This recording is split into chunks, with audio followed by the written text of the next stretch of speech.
Imaginemos por un momento esta escena. Estamos, parados en medio de un desierto en la península de Baja California. Ajá, un lugar bastante extremo. Sí, totalmente. El sonido del viento es incesante, te golpea los oídos de forma constante. Y al mirar hacia abajo, vemos una planicie de un blanco tan brillante que, literalmente lastima la vista. Como si hubiera caído la nevada del siglo, ¿no? Exacto. Pero, y aquí está el truco, el aire es súper cálido, te reseca la piel al instante. Ese blanco infinito no es nieve, no está frío para nada, es pura sal. Es un paisaje de contrastes absolutos, la verdad. Sí, y justo al lado de esa blancura extrema tienes el contraste del azul profundo de la laguna Ojo de Liebre. Es una imagen que parece generada por computadora. Este lugar fascinante no es solo esa anomalía visual, sino la inmensa maquinaria biológica e industrial que está operando ahí mismo. Todo en silencio, bajo ese sol abrasador. Por eso, el objetivo de nuestro análisis a fondo de hoy es desentrañar este rompecabezas que es Guerrero Negro.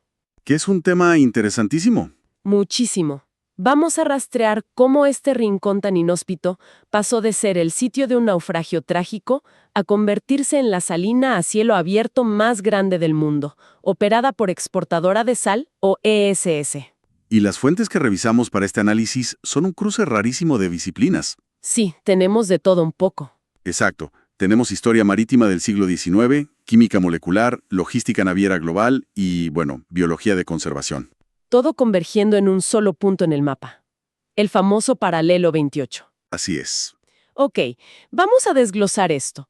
Para entender la escala colosal de lo que existe hoy, tenemos que hacer un viaje en el tiempo. Vámonos a 1850. Un siglo antes de que llegara la industria. Exactamente.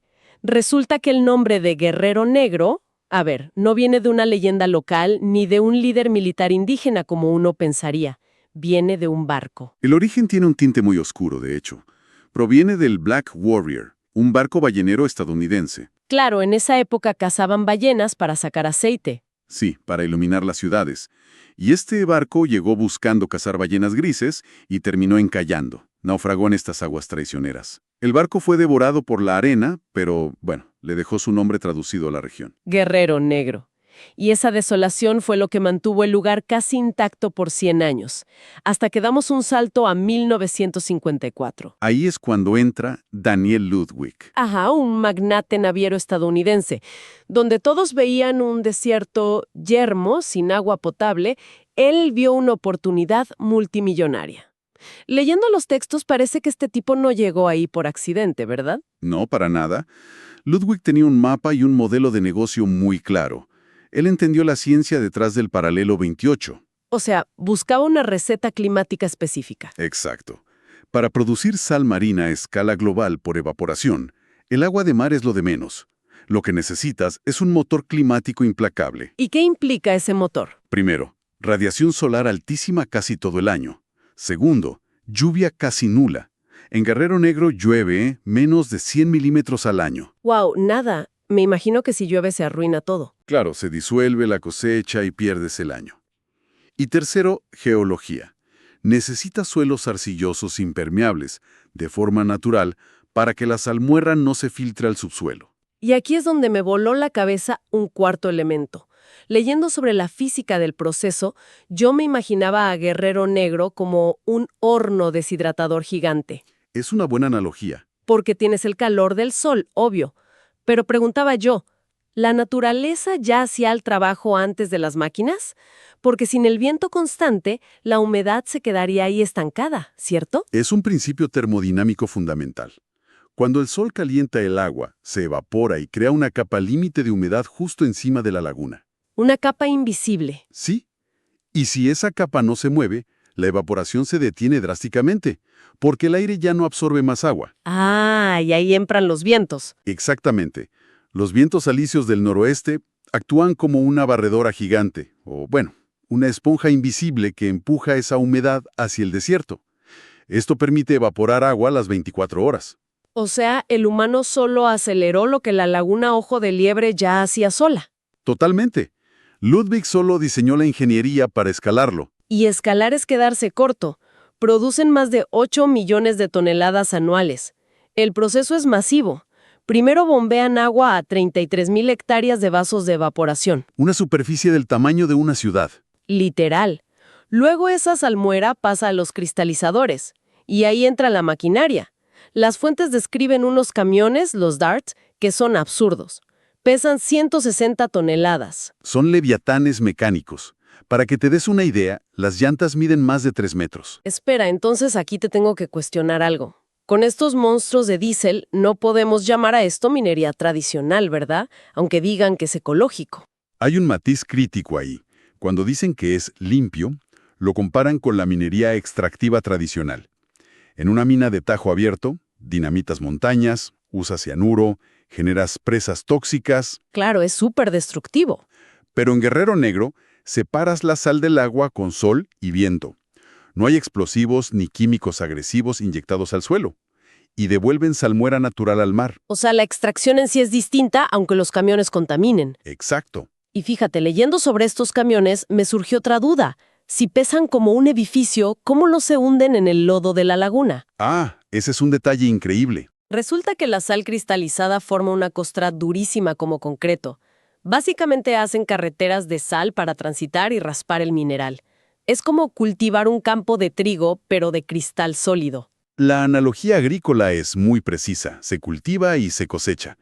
Pero ojo aquí, la cosecha es solo el primer dolor de cabeza logístico. Me imagino, sacar millones de toneladas de un desierto no ha de ser fácil. Para nada. Tienes la sal, pero la laguna Ojo de Liebre es de aguas muy someras, muy poco profundas. Un buque de carga internacional encallaría al instante. Y ahí es donde el mapa se expande. Porque tu comprador está en Japón, al otro lado del Pacífico. La solución, por lo que leímos, está a 100 kilómetros mar adentro. Así es, en Isla de Cedros. Fue la pieza maestra. Si no puedes llevar los buques a la salina, llevas la sal a los buques. Isla de Cedros funciona básicamente como el muelle de carga del desierto, ¿no? Un puente indispensable. Exacto. Construyeron un puerto de aguas profundas allá.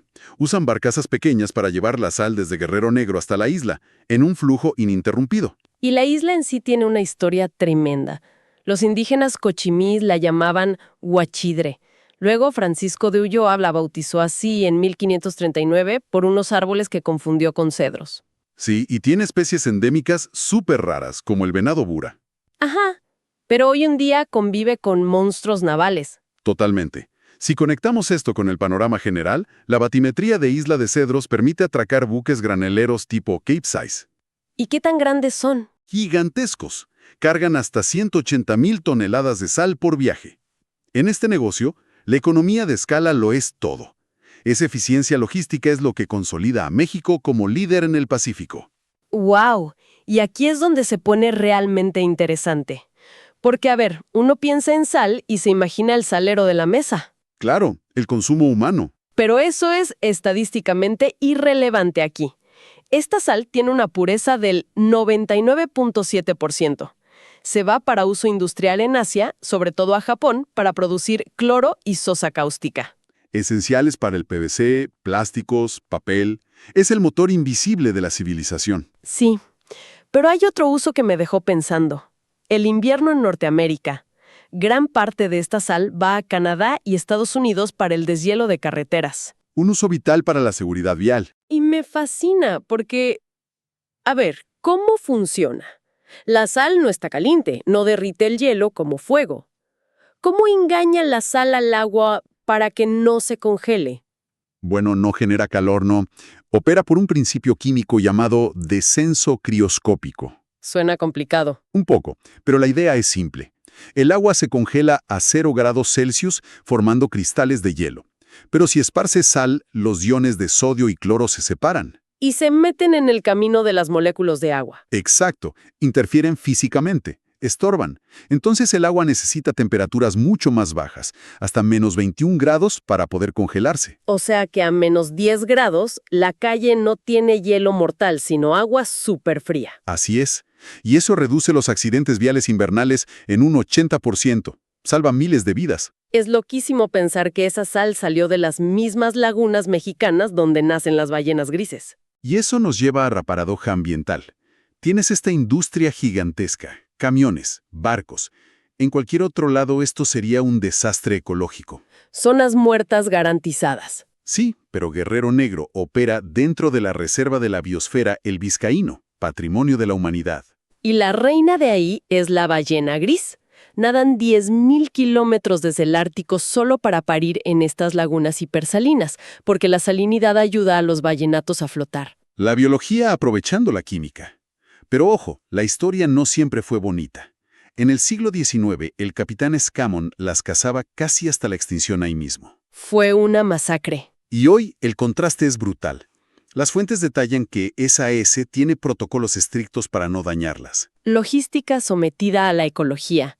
Tienen límites de velocidad y, muy importante, monitorean el ruido subacuático. Porque el ruido de los motores desorienta a las crías, ¿no? Totalmente.